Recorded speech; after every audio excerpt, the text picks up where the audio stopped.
Falando ainda da variante de Manaus e imunidade, é importante que todo mundo entenda que, do ponto de vista imunológico, as nossas respostas imunológicas não são baseadas única e exclusivamente na imunidade de anticorpos, que são glicoproteínas, que são moléculas que se acoplam ao vírus para neutralizá-los.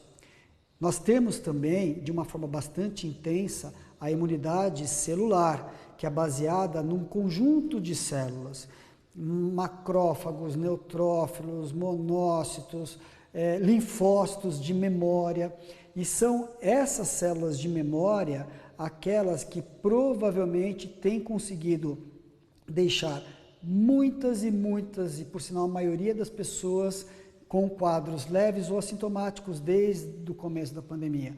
Aquela velha história, o marido teve, a mulher não teve, viveram juntos, dormiram juntos e etc. Na casa, um teve, 3 tiveram e um não teve. Por quê? Porque provavelmente por uma reação cruzada à imunidade de memória dessas pessoas. Imunidade de memória celular.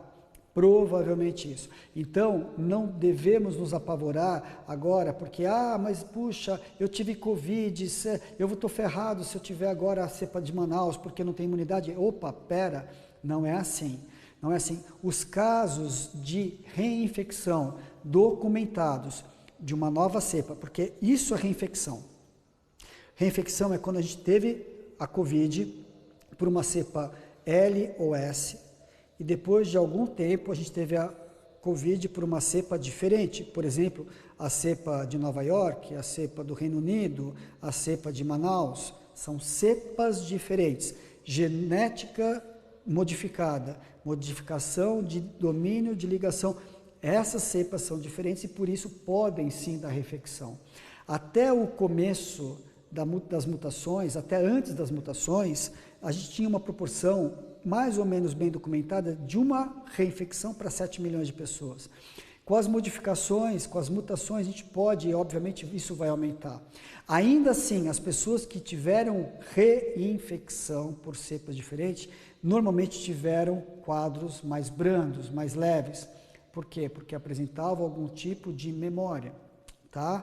Algum tipo de memória, fosse ela não de anticorpos, mas memória celular.